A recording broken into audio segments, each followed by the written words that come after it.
Le silence dans la salle de réception était si lourd qu'on aurait pu entendre une aiguille tomber sur le marbre. Élodie, vêtue de son uniforme de serveuse, tenait fermement le microphone de la scène. Ses mains tremblaient, mais son regard restait d'une fixité terrifiante.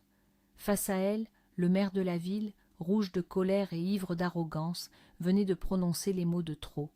Il pensait pouvoir écraser cette jeune fille sans défense, comme il l'avait fait avec tant d'autres, mais il ignorait qu'il venait de réveiller un volcan de dignité. Ce soir-là, un simple mariage mondain allait se transformer en une scène de justice implacable. Les masques allaient tomber, pulvérisant la carrière de l'homme le plus puissant de la région. Et surtout, cet instant filmé par des dizaines de téléphones allait exhumer un secret de famille enfoui depuis plus de 20 ans. Préparez-vous à plonger dans une histoire où le courage affronte la cruauté et où la vérité finit toujours par triompher de l'obscurité. Élodie n'avait jamais connu l'opulence des beaux quartiers de Lyon. Elle avait grandi dans les barres d'immeubles grisâtres de Vénissieux, un quartier populaire où la survie quotidienne prenait le pas sur les rêves. Sa mère, Sylvie, l'avait élevée seule avec un maigre salaire d'agent d'entretien. Autrefois sage femme, Sylvie avait brutalement changé de voix juste après la naissance d'Élodie, sans jamais expliquer pourquoi. L'enfance de la jeune fille avait été marquée par le froid des hivers mal chauffés, les vêtements d'occasion trop grands et les moqueries incessantes de ses camarades d'école. Malgré la cruauté de son environnement, Élodie s'était forgé un caractère en acier trempé. Elle avait appris à encaisser les coups, à ignorer les rires mesquins et à avancer avec une dignité inébranlable. Sa seule boussole était l'amour silencieux de sa mère, un amour teinté d'une mélancolie inexplicable. Sylvie portait en elle un fardeau invisible, une ombre qui ternissait son regard même lors des rares moments de joie. Élodie savait que la vie ne lui ferait aucun cadeau. Elle avait intégré très tôt que chaque victoire, chaque instant de paix devrait être arraché de haute lutte. Son monde était un combat perpétuel contre la fatalité de sa condition sociale. La grande salle du Bœuf Couronné, l'un des restaurants les plus prestigieux de Lyon, baignait dans une lumière dorée et chaleureuse. Les lustres en cristal projetaient des éclats scintillants sur les nappes immaculées. L'air était saturé des effluves enivrants de truffes noires et de viandes longuement mijotées. Élodie lissait nerveusement le tissu de son tablier noir. Ses doigts fins tremblaient légèrement. Ce n'était pas un service ordinaire. C'était le banquet de mariage du chirurgien le plus réputé de la région. Un événement mondain où le moindre faux pas serait impardonnable. Les murmures feutrés des invités commençaient à enfler doucement. Chaque détail de la pièce respirait l'opulence financière. Cette richesse était si éloignée de la petite chambre glaciale où Élodie avait grandi. Elle observait les femmes parées de bijoux étincelants et de robes de soie. Leur rire résonnait comme une mélodie d'un monde lointain auquel elle n'appartenait pas. Monsieur Laurent, le propriétaire de l'établissement, passa près d'elle. Il lui adressa un regard rassurant et un léger sourire d'encouragement. Cet homme aux cheveux grisonnants était une véritable figure paternelle pour la jeune serveuse. Mais même sa bienveillance ne parvenait pas à dissiper l'anxiété profonde d'Élodie. Une tension électrique flottait inexplicablement dans l'air de la salle de réception. La lourde porte en chêne massif s'ouvrit soudainement avec fracas. Une bourrasque de vent frais balaya l'entrée du restaurant chic. Une silhouette imposante et redoutée venait de franchir le seuil. C'était Arnaud Delacroix, le maire de la ville en personne. Son arrivée imposa immédiatement un silence lourd et inconfortable parmi le personnel. Les gardes du corps l'entouraient comme une muraille impénétrable. L'édile dégageait une odeur forte d'eau de Cologne onéreuse mélangée à des effluves de cigares froids. Élodie respira profondément pour calmer les battements erratiques de son cœur. Elle savait que cet homme avait une réputation épouvantable dans toute la région. Il était connu pour ses colères noires, son mépris des employés et ses exigences démesurées. Le destin semblait s'être invité à la table principale ce soir-là. Monsieur Laurent s'avança rapidement pour l'accueillir avec une courtoisie professionnelle exemplaire. Le maire lui répondit par un grognement à peine poli, balayant la salle d'un regard hautain. Il se dirigea vers la place d'honneur avec la démarche lourde d'un homme habitué à être obéi sans condition. Élodie serra les poings derrière son dos pour cacher sa nervosité grandissante. Elle sentait intuitivement que cette soirée allait exiger une concentration absolue et un sang-froid hors du commun. En regardant cet homme étaler sa puissance, l'esprit d'Élodie fut brusquement projeté dans le passé. Les souvenirs de son enfance difficile refirent surface avec une clarté douloureuse. Elle revit la banlieue triste, les murs décrépits de leur petit appartement humide. Elle entendit à nouveau la toux persistante de sa mère, Sylvie, résonnant dans le silence de la nuit. Leur pauvreté n'était pas seulement un manque d'argent, c'était une humiliation quotidienne. Élodie se rappelait les fins de mois angoissantes, où chaque pièce de monnaie était comptée pour acheter une simple baguette de pain. Sylvie travaillait jusqu'à l'épuisement total pour nettoyer les chambres d'un hôtel sordide en périphérie. Ses mains étaient rongées par les détergents toxiques et son dos voûté par la fatigue chronique. Malgré ce sacrifice immense, les dettes s'accumulaient comme un gouffre sans fond. Élodie refusait de demander quoi que ce soit à sa mère pour ne pas ajouter à sa détresse. Elle partait à l'école le ventre vide, le cœur serré par une angoisse d'adulte emprisonnée dans un corps d'enfant. Cette misère implacable avait forgé chez la jeune fille une lucidité précoce sur l'injustice du monde. Elle regardait les enfants riches avec une fascination mêlée d'une sourde incompréhension face à tant de disparités criantes. Les années de collège avaient été un véritable champ de bataille psychologique pour Élodie. Le statut de fille pauvre lui collait à la peau comme une étiquette infamante.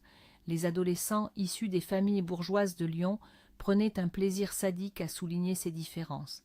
Ses chaussures usées jusqu'à la corde étaient l'objet de railleries impitoyables dans la cour de récréation. Les blousons d'hiver troués qu'elle raccommodait elle-même provoquaient des ricanements étouffés. Élodie s'enfermait dans un mutisme protecteur pour ne pas montrer la douleur qui lui déchirait la poitrine. Elle se réfugiait dans la bibliothèque scolaire, dévorant les livres classiques avec une avidité salvatrice. La littérature devenait son bouclier, son monde alternatif où l'intellect primait sur les apparences matérielles. Ses excellentes notes suscitaient paradoxalement encore plus de jalousie de la part des élèves privilégiés. Il ne supportait pas qu'une fille de rien puisse les surpasser académiquement avec autant de facilité.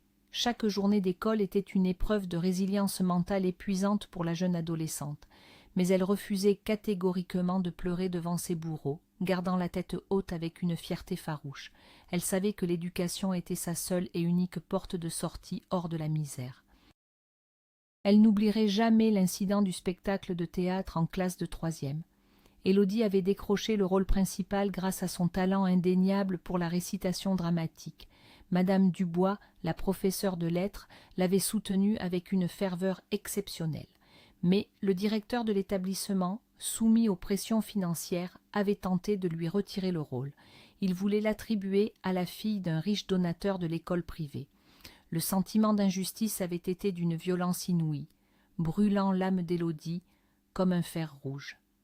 Heureusement, Madame Dubois s'était dressée contre la direction avec un courage exemplaire.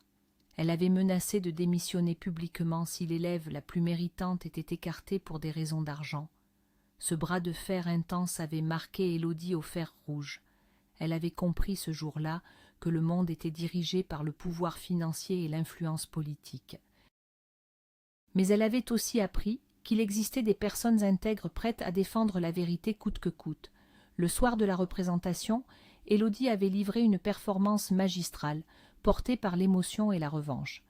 Les applaudissements nourris du public avaient été sa première véritable victoire contre le déterminisme social. Ce souvenir restait gravé dans son cœur comme une source de force inépuisable. Mais la vie ne laisse jamais le bonheur s'installer trop longtemps chez les plus démunis. L'année de l'obtention de son baccalauréat, Sylvie s'était effondrée sur le carrelage de la cuisine. Le diagnostic de l'hôpital public avait été brutal, implacable, détruisant tout espoir. Un cancer fulgurant des reins dévorait silencieusement le corps fatigué de sa mère. Élodie passait toutes ses nuits sur une chaise inconfortable dans la chambre stérile aux murs verdâtres. L'odeur de l'antiseptique se mêlait à l'odeur métallique de la maladie incurable. Sylvie déclinait à vue d'œil, sa peau prenant la teinte cireuse de la mort imminente. Les médecins, débordés par le manque de moyens, offraient des soins palliatifs froids et distants. La jeune fille se sentait d'une impuissance déchirante face à l'inévitable issue qui approchait. Elle tenait la main tremblante de sa mère pendant des heures, écoutant sa respiration de plus en plus difficile. Parfois, dans ses délires causés par la morphine, Sylvie murmurait des phrases incompréhensibles sur un secret enfoui. Elle demandait pardon à une ombre, évoquant un nom qu'Élodie n'avait jamais entendu auparavant. L'angoisse de perdre son unique repère engloutissait la jeune fille dans des abysses de désespoir silencieux. La mort de Sylvie survint par un matin pluvieux et glacial du mois de novembre. L'enterrement au cimetière municipal fut d'une tristesse absolue, presque irréelle pour Élodie. Aucune famille n'était présente, aucun ami lointain pour partager le poids immense de son deuil. Seule la pluie battante et quelques assistantes sociales accompagnaient le cercueil en bois bon marché. Le bruit sourd de la terre humide tombant sur le bois résonna dans la poitrine de la jeune orpheline. À cet instant précis, elle comprit la véritable signification du mot solitude. Elle n'avait plus personne au monde pour s'inquiéter de ses retours tardifs ou de sa santé. L'État français lui versa une maigre aide de subsistance, largement insuffisante pour payer le loyer de l'appartement. Les semaines qui suivirent furent une descente aux enfers psychologiques d'une brutalité extrême. Élodie errait dans les rues de Lyon, l'esprit engourdi par le chagrin et la fatigue. La menace imminente de l'expulsion locative pesait sur elle comme une épée de Damoclès. Elle devait impérativement trouver un emploi, n'importe lequel, pour survivre à la dureté de l'hiver approchant. La peur viscérale de finir à la rue devenait son unique moteur d'action quotidienne. La recherche de travail s'était transformée en un véritable parcours du combattant épuisant. Sans diplôme supérieur ni expérience préalable, les portes se refermaient violemment les unes après les autres. Les gérants de boutiques la dévisageaient avec mépris, jugeant ses vêtements fatigués et son allure misérable. Élodie marchait des heures entières sous la pluie fine, les semelles de ses chaussures prenant l'eau. Le froid mordant de la ville s'infiltrait jusqu'à ses os, engourdissant ses membres et ses espoirs. Elle avalait des morceaux de pain rassis pour tromper les violentes crampes d'estomac qui la torturaient. Le regard fuyant des passants la confortait dans son sentiment d'invisibilité sociale totale. Elle n'était qu'un fantôme de plus dans cette métropole bouillonnante d'activité et d'indifférence. La fatigue accumulée menaçait de la faire s'effondrer sur les pavés humides du centre-ville. Mais l'instinct de survie, profondément ancré dans son être, la poussait à continuer malgré tout. Elle ne pouvait pas abandonner maintenant, elle le devait à la mémoire de sa mère courageuse. C'est dans cet état d'épuisement extrême qu'elle s'était arrêtée devant la devanture élégante du bœuf couronné. Une petite affiche discrète collée sur la vitre mentionnait la recherche urgente d'une serveuse motivée. Elle avait poussé la lourde porte en chêne avec l'énergie du désespoir le plus total. La chaleur réconfortante du restaurant l'avait enveloppée comme une couverture de laine douce. Monsieur Laurent se tenait derrière le grand comptoir en zinc, essuyant méticuleusement des verres à vin. Il avait levé les yeux vers elle, l'observant avec une attention perçante mais dénuée de tout jugement hâtif. Élodie, grelottante, avait prononcé sa demande d'emploi avec une voix frêle mais étrangement déterminée. Elle s'attendait à un nouveau refus catégorique, à une moquerie polie sur son apparence désastreuse. Mais le vieux restaurateur lyonnais avait vu bien au-delà de ses vêtements trempés par la pluie. Il avait perçu la lueur farouche de volonté qui brillait dans les yeux cernés de la jeune fille. Il connaissait parfaitement le visage de la véritable faim et du désespoir, l'ayant lui-même croisé dans sa jeunesse. Sans poser de questions superflues sur ses diplômes inexistants, il l'avait invitée à s'asseoir près du radiateur. Il lui avait servi un généreux bol de bouillon de bœuf brûlant, parfumé aux herbes fraîches. Ce simple geste d'humanité avait fait fondre la carapace de glace qui enserrait le cœur d'Élodie. Pour la première fois depuis des mois, elle sentait qu'elle avait peut-être une chance de s'en sortir. Son embauche fut le point de bascule salvateur de sa jeune existence tourmentée. Monsieur Laurent lui donna un uniforme propre et une avance sur salaire pour acheter de bonnes chaussures de service. Élodie se lança dans le travail avec une ardeur et une dévotion qui forcèrent le respect de tous. Elle apprenait les moindres détails du métier avec une vitesse fulgurante et une concentration absolue. Polir l'argenterie jusqu'à ce que ses doigts soient engourdis devenait une tâche presque sacrée. Elle mémorisait la carte des vins complexes, les appellations contrôlées et les recettes traditionnelles lyonnaises. Ses jambes la faisaient atrocement souffrir à la fin des longs services de 12 heures. Mais la satisfaction d'être utile et de gagner honnêtement sa vie effaçait toute douleur physique. Son honnêteté brutale et sa douceur naturelle séduisaient rapidement la clientèle exigeante de l'établissement chic. Les habitués du restaurant demandaient spécifiquement à être placés dans sa section pour profiter de son sourire radieux. Les généreux pourboires qu'elle recevait lui permettaient enfin de respirer financièrement et de payer ses factures en retard. Le personnel des cuisines l'avait adoptée comme la petite sœur de la grande famille de la restauration. Un soir de tempête hivernale, alors qu'elle rentrait chez elle épuisée par un double service, son destin bascula de nouveau. En traversant le parc sombre et désert, elle entendit un gémissement pathétique provenant d'un buisson épineux. Élodie s'arrêta net, la pluie battante fouettant son visage gelé. Elle écarta les branches mouillées avec précaution, s'écorchant les mains au passage. Au milieu de la boue froide, un minuscule chiot tremblait de tout son corps rachitique. Il était couvert de saleté, ses côtes saillant sous son pelage clairsemé, visiblement abandonné à une mort certaine. L'animal leva vers elle des yeux implorants, remplis d'une détresse qu'Élodie ne connaissait que trop bien. Sans la moindre hésitation, elle retira son manteau sec et y enveloppa délicatement la petite créature gelée. Elle pressa le chiot contre sa poitrine pour lui transmettre la chaleur vitale de son propre corps.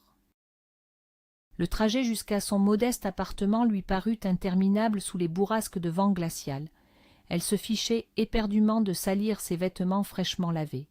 Ce petit être vulnérable représentait tout ce qu'elle avait elle-même été, seule, effrayée et rejetée par le monde entier. De retour dans son petit logement de Vénissieux, elle s'occupa du chiot avec un dévouement maternel instinctif. Elle fit chauffer un peu de lait à feu doux et y émietta de la mie de pain frais.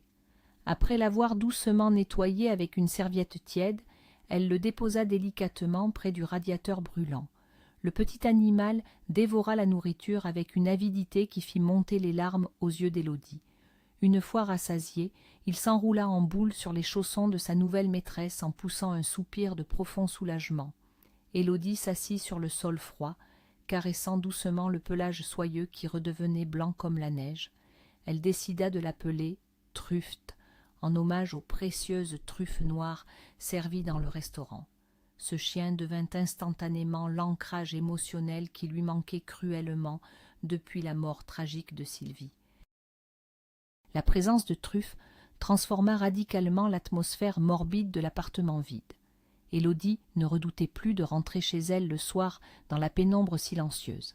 Les joyeux aboiements et les battements de queue frénétiques du chiot l'accueillaient désormais chaque nuit.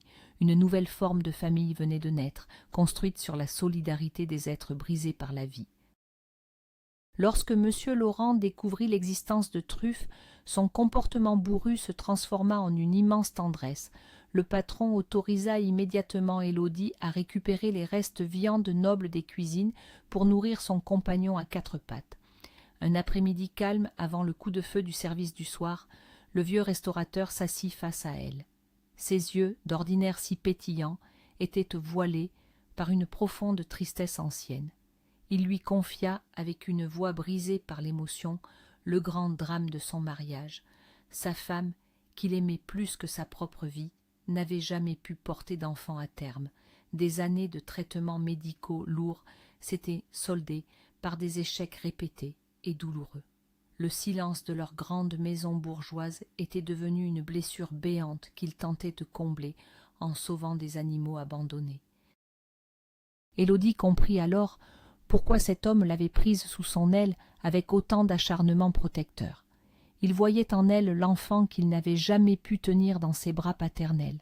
Cette confession intime scella définitivement le lien profond qui unissait le patron bienveillant et la jeune serveuse orpheline.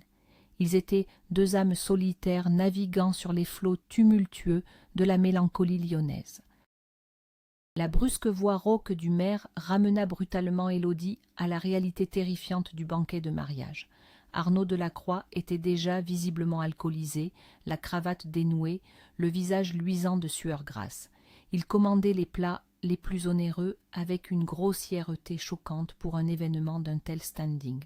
Ses gardes du corps riaient grassement à chacune de ces blagues vulgaires qui mettaient mal à l'aise toute la salle. Le chirurgien, dont c'était pourtant le mariage, n'osait pas intervenir par peur des représailles politiques sur sa carrière. L'atmosphère du restaurant s'était alourdie, l'angoisse remplaçant la joie festive initiale. Élodie évoluait entre les tables avec la précision silencieuse d'un automate, essayant de se faire invisible. Mais le maire, cherchant une distraction pour asseoir son autorité, posa son regard lubrique sur la jeune femme.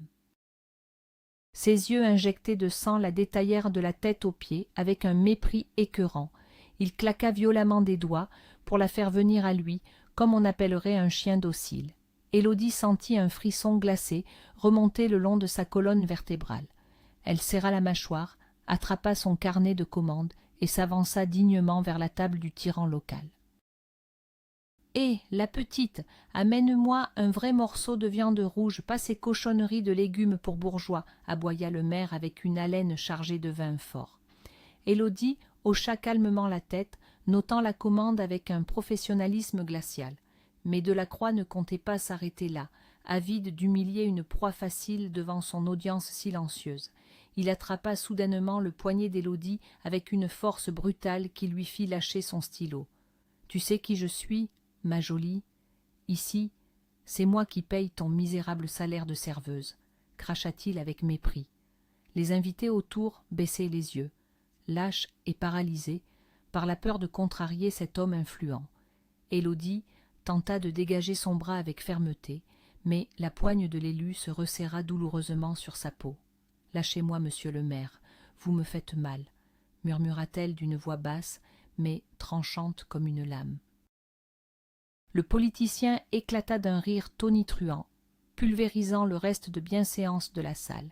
Il se mit à l'insulter publiquement, la traitant de traînée de banlieue et critiquant ses origines modestes.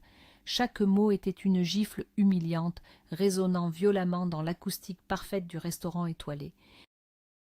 La tension dans la salle atteignit un point de non-retour insoutenable. Le cerveau d'Élodie fonctionnait à une vitesse vertigineuse sous l'effet de l'adrénaline pure.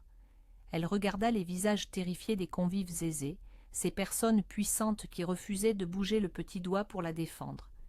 Elle vit le sourire cruel et triomphant du maire, persuadé de son impunité absolue. Quelque chose se brisa, définitivement, à l'intérieur de la jeune femme.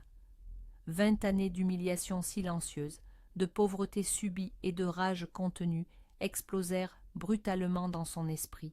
Elle repoussa violemment la main du maire, le faisant basculer lourdement en arrière sur sa chaise tapissée.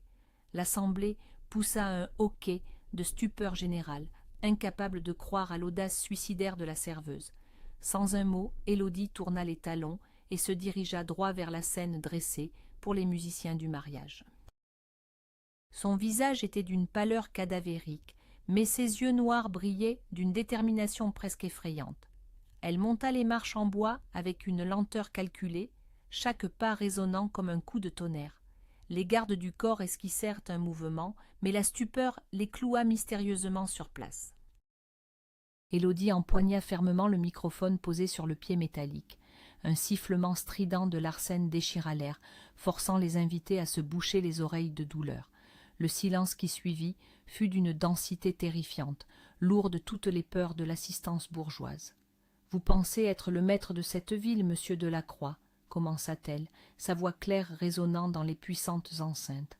Le maire, encore étourdi, écarquilla les yeux avec une expression d'incompréhension absolue. « Vous pensez que votre argent sale et votre pouvoir vous donnent le droit de broyer les gens normaux. » Les murmures horrifiés commencèrent à parcourir la salle, mais Élodie continua, inflexible, le ton montant crescendo.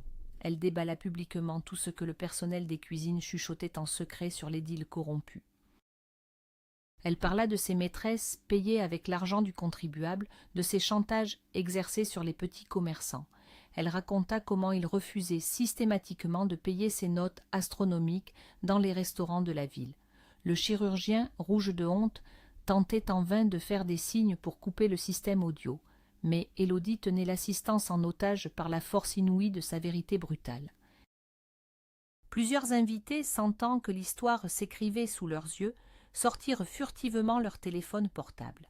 Les voyants rouges de l'enregistrement vidéo commençaient à s'allumer discrètement aux quatre coins de la grande salle. Élodie n'avait plus rien à perdre. Sa dignité n'était pas négociable, même face à la ruine professionnelle. « Je suis orpheline, je viens de la banlieue, et je nettoie les tables de vos banquets hypocrites, lança-t-elle avec une émotion poignante. Mais je vaux 1000 fois plus que vous, pauvre homme vide et pathétique, gonflé par la corruption. Le visage du maire passa de l'écarlate au violet profond. Il tentait de se lever, mais l'alcoolémie massive paralysait ses jambes lourdes. Les gardes du corps, réalisant enfin l'ampleur du désastre médiatique, s'élancèrent maladroitement vers l'estrade en bousculant les tables.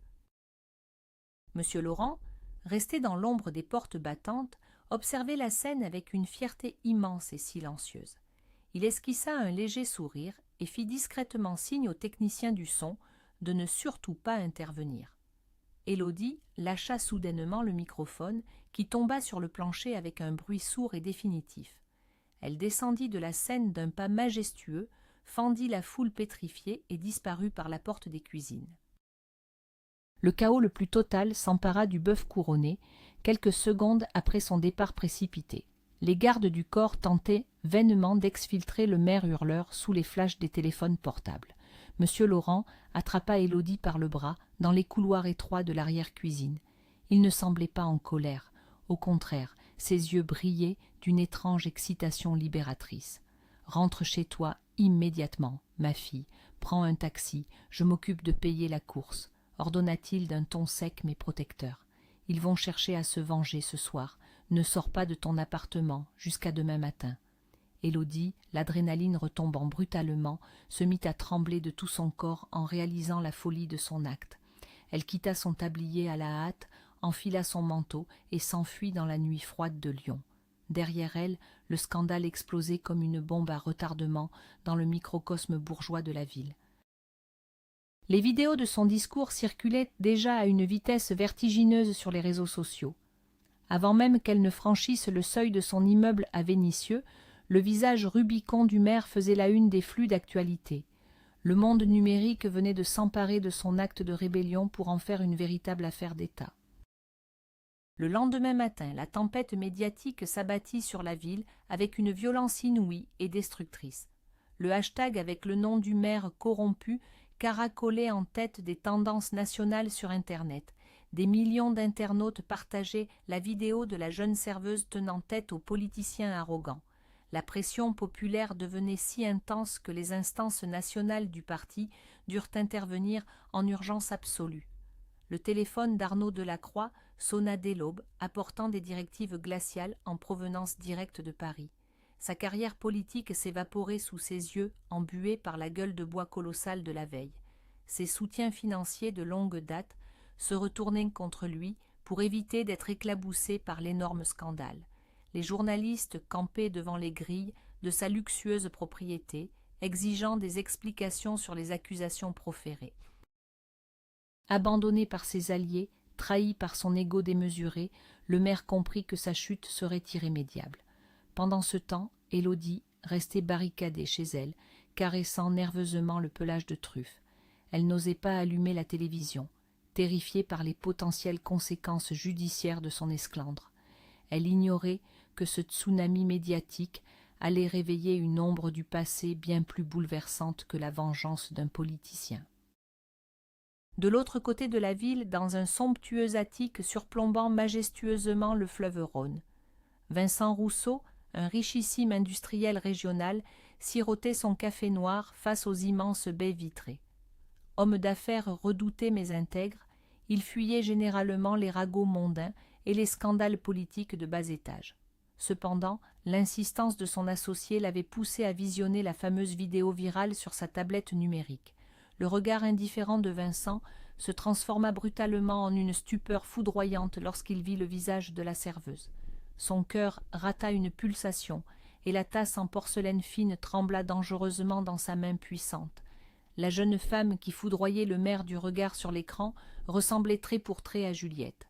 Juliette, sa fille, unique chérie, décédée tragiquement 2 ans plus tôt en donnant naissance à des jumeaux. Ce n'était pas une simple ressemblance vague, c'était un mimétisme absolu, terrifiant et physiquement impossible. Les mêmes yeux en amande, la même courbe altière du menton, la même voix claire et affirmée. Vincent repassa la vidéo en boucle, zoomant frénétiquement sur le visage pixelisé d'Élodie. Une sueur froide perla sur son front dégarni, tandis qu'une vérité inconcevable commençait à germer dans son esprit cartésien. L'esprit de Vincent fut immédiatement assailli par les souvenirs douloureux de l'année 1999. À cette époque sombre, son empire industriel naissant était menacé par une enquête judiciaire totalement montée de toutes pièces. Vincent avait passé plusieurs mois effroyables en détention préventive, séparé de son épouse Isabelle, alors enceinte de 8 mois. Il n'avait jamais pu assister à l'accouchement de ses propres enfants à cause des barreaux de la prison. À sa libération, totalement innocentée, Isabelle lui avait annoncé en pleurs que l'un de leurs jumeaux était mort-né. La douleur de cette perte avait scellé un pacte de silence tacite entre les époux brisés par le chagrin. Ils avaient concentré tout leur amour sur Juliette, la fillette survivante, jusqu'à son décès foudroyant lors de son propre accouchement. Mais aujourd'hui, le visage de cette serveuse anonyme faisait voler en éclats 20 ans de certitude douloureuse. Vincent convoqua immédiatement le chef de sa sécurité privée, un ancien militaire discret et redoutablement efficace. Il lui ordonna de trouver l'identité complète de cette jeune fille dans les plus brefs délais, sans éveiller les soupçons. L'attente fut une torture psychologique atroce, chaque minute s'étirant comme une éternité de doute et d'espoir fou. 48 heures plus tard, le dossier complet d'Élodie reposait sur le lourd bureau en chêne massif de Vincent. L'industriel parcourut les pages dactylographiées avec une avidité fébrile, le souffle court. Nom de la mère adoptive, Sylvie Durand, ancienne sage-femme à la clinique des Genêts. Le lieu exact et l'année de naissance correspondaient parfaitement à l'accouchement de son épouse Isabelle. Vincent laissa tomber le dossier, accablé par le poids monumental de la révélation qui s'imposait à lui. Sa fille n'était pas morte à la naissance, elle avait été volée, soustraite à sa famille, élevée dans la misère la plus cruelle des quartiers pauvres. Une rage volcanique, sourde et dévastatrice, s'empara des entrailles de cet homme d'ordinaire si maître de ses émotions. Comment une telle abomination avait-elle pu se produire sans qu'il ne soupçonne jamais rien? Il attrapa le dossier d'une main tremblante et se dirigea vers le salon principal de la vaste demeure bourgeoise. Isabelle était assise sur le canapé en cuir blanc, lisant calmement un magazine de décoration d'intérieur. L'heure de la confrontation inévitable venait de sonner, et elle allait pulvériser leur mariage bâti sur un mensonge sanglant. Vincent jeta violemment le dossier sur la table basse en verre, brisant le silence ouaté du luxueux salon. « Explique-moi ça, Isabelle, explique-moi comment la fille que tu pleures depuis 20 ans nettoie les tables d'un restaurant, » hurla-t-il. Isabelle sursauta, le magazine glissant de ses genoux pour s'échouer misérablement sur le tapis persan. Son regard se posa sur la photographie imprimée d'Élodie, tirée de la tristement célèbre vidéo virale. Le visage de l'épouse bourgeoise perdit instantanément toutes ses couleurs, devenant d'une pâleur mortelle. Elle porta une main tremblante à sa bouche, ses yeux écarquillés par la terreur de la vérité révélée. Les larmes jaillirent, sans crier gare, coulant sur ses joues parfaitement maquillées. Vincent la regardait avec un mépris incandescent, exigeant des réponses claires face à cette trahison inconcevable. Sous la pression écrasante de son mari, les défenses psychologiques d'Isabelle s'effondrèrent comme un château de cartes balayé par le vent. Entre des sanglots hystériques, Elle commença à bégayer les bribes d'une confession hideuse enfouie dans les tréfonds de sa conscience. L'histoire effroyable d'une peur viscérale, d'une faiblesse impardonnable et d'un arrangement diabolique conclu dans l'ombre d'une salle d'accouchement. En 1999, terrorisée par l'incarcération de Vincent et persuadée que leur ruine financière était inéluctable, Isabelle avait sombré dans la folie. Elle refusait d'assumer seule la charge écrasante d'élever des jumelles dans la pauvreté et la honte sociale. À la clinique, elle avait rencontré Sylvie, une sage-femme dépressive, désespérée par sa propre stérilité incurable. Le pacte sordide avait été scellé dans le secret inviolable de la chambre d'hôpital, sans témoin. Isabelle avait volontairement abandonné Élodie à Sylvie en échange de son silence absolu et de sa disparition.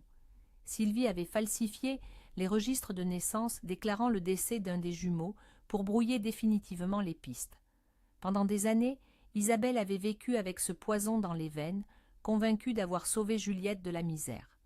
Vincent écoutait ce récit d'horreur, pétrifié par la monstruosité de la femme qu'il partageait son lit. Il réalisa que sa fille légitime avait grandi dans le froid et la faim, tandis qu'il accumulait des millions. La culpabilité de n'avoir pas pu la protéger l'écrasait comme un bloc de granit tombé du ciel. Sans prononcer un mot de plus, il tourna le dos à son épouse effondrée, saisit les clés de sa voiture et quitta la maison. La puissante berline noire de Vincent Rousseau fendait silencieusement la pluie fine qui tombait sur les faubourgs de Vénissieux. Le contraste entre le luxe de son véhicule et la misère des bâtiments délabrés était presque obscène. Il gara sa voiture devant le bloc d'immeubles triste où résidait Élodie, le cœur battant à tout rompre dans sa poitrine. L'ascenseur étant en panne, il gravit les étages sinistres, l'odeur d'humidité et de javel bon marché assaillant ses narines. Arrivé devant la porte écaillée, il hésita une longue minute, terrifié par la réaction de l'enfant qu'il n'avait jamais connue. Il finit par frapper 3 petits coups secs sur le bois usé. Un aboiement étouffé se fit entendre, suivi du bruit métallique des verrous que l'on déverrouille prudemment. La porte s'entr'ouvrit, laissant apparaître le visage méfiant d'Élodie, les yeux cernés par le manque de sommeil et l'anxiété. En voyant ce grand homme aux cheveux gris, habillé d'un manteau de laine sur mesure, elle fit un pas en arrière. Truffe grognait sourdement derrière ses jambes, sentant l'extrême tension électrique qui émanait du visiteur inattendu. « Qui êtes-vous ? Qu'est-ce que vous me voulez ?» demanda-t-elle avec une hostilité défensive parfaitement justifiée. « Je ne suis pas envoyé par le maire, Élodie. Je m'appelle Vincent Rousseau, prononça-t-il avec une douceur infinie, la voix brisée. Il sortit lentement de sa poche intérieure une photographie ancienne, cornée par le temps, et la lui tendit d'une main tremblante. La jeune fille fronça les sourcils, attrapa le cliché et le scruta sous la faible lumière blafarde du couloir. C'était une photo de Juliette à l'âge de 18 ans. La ressemblance était tellement parfaite qu'Élodie pensa d'abord à un montage grossier, la représentant avec des vêtements luxueux. « Je n'ai jamais porté cette robe. D'où sortez-vous ça ?» balbutia-t-elle, une boule d'angoisse froide se formant dans son estomac. « Ce n'est pas vous sur cette photo, c'est Juliette, votre sœur jumelle décédée il y a 2 ans, » murmura le millionnaire en réprimant un sanglot. Le sol sembla se dérober sous les pieds de la jeune serveuse.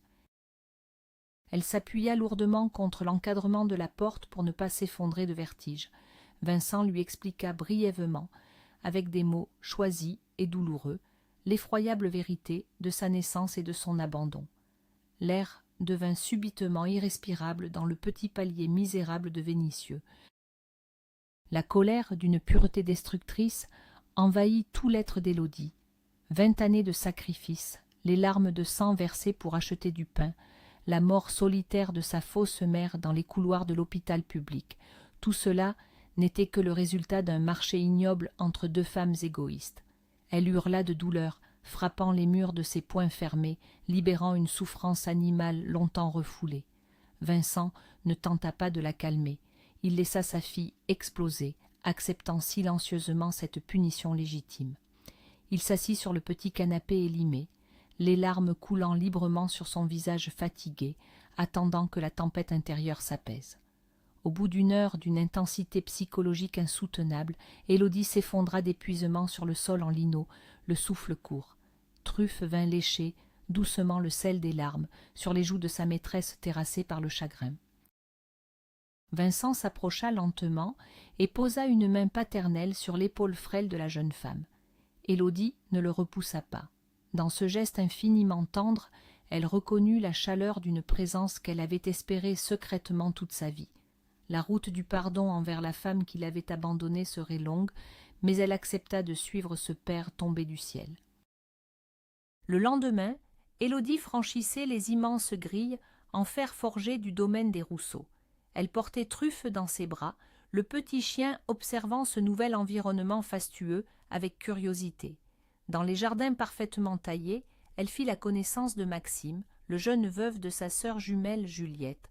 Lorsqu'il posa les yeux sur Élodie, le choc fut d'une violence inouïe.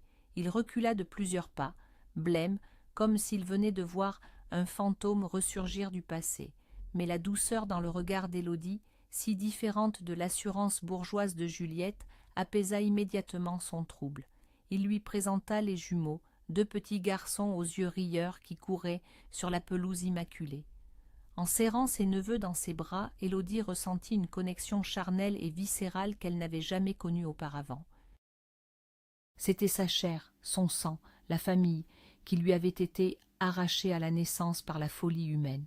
La rancœur envers Isabelle restait profondément tenace, et la mère biologique fut priée de s'éloigner momentanément du domaine pour permettre la reconstruction. Élodie décida de s'installer dans une aile indépendante de la grande demeure, apprenant doucement à apprivoiser ce père aimant et détruit. Les mois passèrent, pansant lentement les blessures béantes du passé.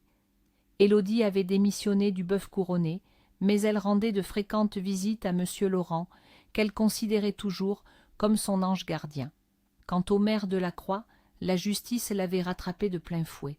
Ruiné par les procès pour corruption, abandonné par sa femme, il finissait ses jours dans la solitude totale, incapable de trouver le moindre emploi prestigieux. Élodie, de son côté, découvrait les joies d'une vie familiale équilibrée. Elle passait de longues heures avec Maxime, l'aidant à élever les jumeaux avec un dévouement naturel. Leur douleur commune face au deuil s'était transformée au fil des saisons en une complicité lumineuse, puis en un amour profond et sincère. Maxime ne voyait plus en elle le reflet de son épouse défunte, mais une femme à part entière, forte, résiliente et d'une générosité infinie. Vincent observait l'épanouissement de sa fille retrouvée avec une gratitude silencieuse envers le destin imprévisible. La jeune orpheline de banlieue, bafouée et humiliée, régnait désormais sur un empire d'amour et de vérité, prouvant que la lumière finit toujours par percer les ténèbres les plus épaisses. C'est ainsi qu'un acte de bravoure spontané, né de l'humiliation d'une jeune femme, a fait s'effondrer un empire de corruption et révélé un secret vieux de 20 ans. Élodie a non seulement brisé la carrière d'un homme politique toxique, mais elle a surtout retrouvé la famille qui lui avait été volée à la naissance. Son pardon et sa résilience lui ont permis de transformer une tragédie en une magnifique histoire d'amour avec Maxime et ses neveux. Si cette histoire de justice, de secret de famille et de courage vous a bouleversé, montrez-le nous, cliquez sur le pouce bleu, abonnez-vous à la chaîne pour ne rater aucun de nos prochains récits cinématographiques. Et vous, auriez-vous eu le courage de prendre le microphone face à un homme aussi puissant pour dénoncer ses crimes devant tout le monde? Partagez votre avis dans les commentaires, on a hâte de vous lire.